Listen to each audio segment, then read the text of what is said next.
Dear students, this is Abil Ahmed from Abil School of Accountancy. Let us quickly discuss section A of Specimen FR for your current attempt. Question 1. Match the tokens to the appropriate category based on whether or not the cost should be capitalized in the initial carrying amount of an item of plant. Obviously relates to IAS 16. So we need to just find out, identify which cost should be capitalized to the initial carrying amount. Tokens, initial carrying amount should include, okay? The cost of transportation, the plant to the factory, yes. The cost of transporting the plant to the factory, initial carrying amount, it has to be added. The cost of 3-week training course, no, it will never be added. The initial carrying amount not include, this will not include. So the initial, so simply the cost of transporting the plant to the factory, this one is capitalized, will be added to the carrying amount of property plant, initial carrying amount of the property plant and equipment. The cost of installing a new power supply required to operate the plant, this also be added to the carrying amount of the property plant and equipment. The cost of a 3-year plant maintenance agreement, no. So basically 1 and 3 is the right answer. Question 2. Which of the following is an example of an intangible asset of the subsidiary that may be recognized separately from goodwill when preparing consolidated financial statements? Okay. When a parent is evaluating the asset of a potential subsidiary, certain intangible asset can be recognized separately from goodwill, even though they have not been recognized in individual financial statement of subsidiary. Let's see. A new research project which the subsidiary has correctly expensed to profit and loss, but director or parents have reliably assessed to have a substantial fair value. So point number 1 will be capitalized. Simply it becomes the fair value adjustment. Because at acquisition, you have to bring all the net asset of subsidiaries at fair value.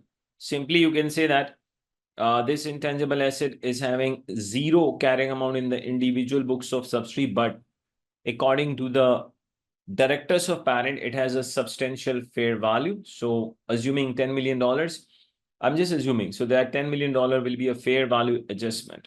So this will be included in the group accounts. Now, what else?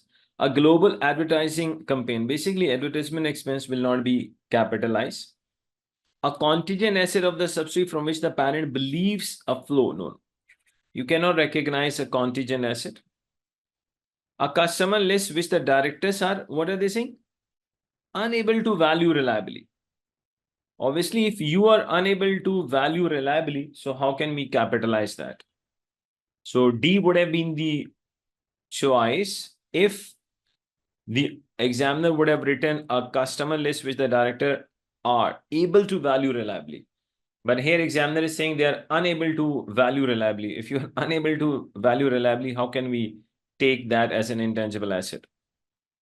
So number 1 is the correct choice. Question 3. Calculate the current liability of the lease in Flash Company's statement of financial position as at 30th September X5. Okay. On 1st October X4, Flash Company acquired an item of plant under a 5-year lease agreement. The present value of the total lease payment was 25 million. The agreement had an implicit finance cost 10%. Implicit rate is there, 10%. We know that If implicit rate we don't know, then we work on incremental borrowing rate. Repeat, in IFRS 16 leases, if implicit rate is not determinable, then we work on incremental borrowing rate. But obviously, here we have to work on implicit interest rate because it is given to us. 10% per annum and required an immediate deposit is 2 million. Annual rental is 6 million paid on 30th September each of 5 years. Very important point, day one. Present value of minimum lease payment is 25 million. I'm ignoring 3 zeros. But initially 2000 we have deposited. So we will start the lease amortization schedule from 23,000. Okay. 30th. Now look at this. Simply date. Brought down. Finance cost. 10%. Rental payment.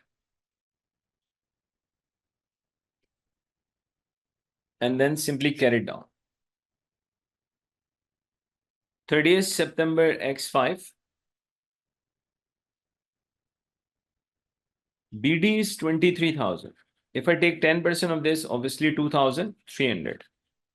Rental payment is 6,000. So let us use the calculator. 23,000 plus 2,300 minus 6,000.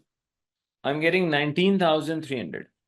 So we know that in order to split that 19,300 into current and non-current liabilities, we have to work for one additional year. So lease amortization schedule will go for further 1 year. You have to show the working 30th September X6. 19,300 will become BD. 10% of this is 1,930, then 6,000. So let's see, minus 6. I'm getting 15,230. So the current liability, the difference between 19,300 and 15,230 is the current liability. So current lease obligation. Lease obligation. Current liability is the difference between 19,300 minus 15,230. And I'm getting 4,070. Now include that 30 also, which we have ignored.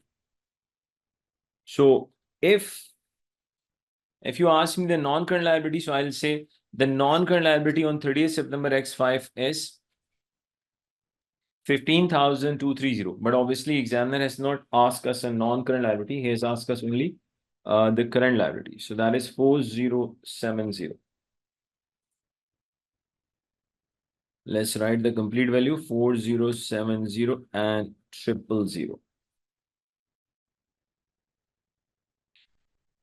Financial statement represents transaction in words and numbers. Okay. To be useful, financial information must represent faithfully these transactions in terms how they are reported. The focus is on faithfully. Only one of the following 4 statements regarding faithful representation is true. Only one. Okay.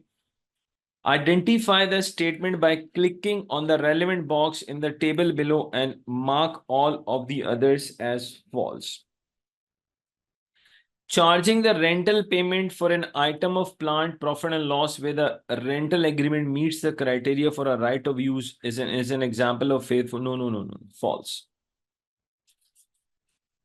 Basically, when it is a right of use asset, simply IFRS 16 leases. So rental payment does not go to the P&L. That is the depreciation on right of use asset that goes to P&L and interest expense. So number 1 is false.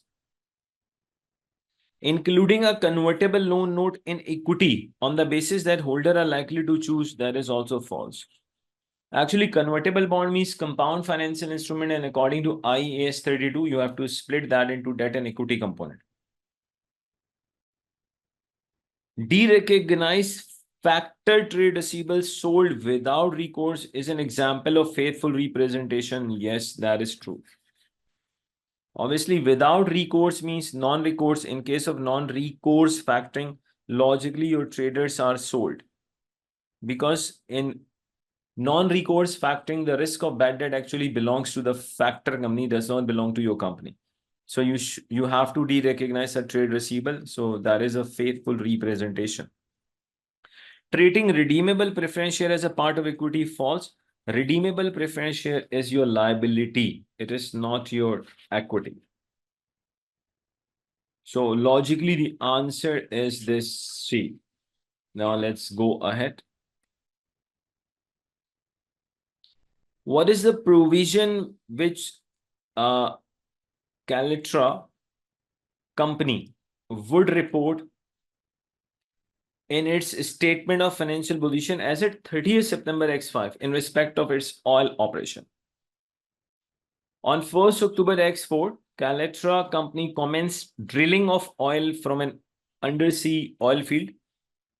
Calatra company is required to dismantle the drilling equipment at the end of 5-year license. So we have to first calculate the present value of dismantling cost on 1st October X4, and then due to unwinding of discount, that provision will increase. This has an estimated cost of 30 million on 30th September X9. Calatra company cost of capital is 8%. $1 in 5 years time, they have given you the discount factor also. It means on 1st October X4, present value of dismantling cost, I'm ignoring 30. Let's work on 30,000. 0.68. So 30,000 into 0.68, it is 20,400. Basically, on 1st October X4, property, plant and equipment will be debited by 20,400 and provision will be credited by 20,400. But examiner has not asked us the amount of the provision on 1st October X4. Examiner has asked us this amount on 30th September X5. So with the passage of time due to unwinding of discount, this 20,400 will increase. Multiply by 1.08. So provision will increase. I'm getting 22,032, and let's use 3 zeros as well. So logically, the answer is B. Okay.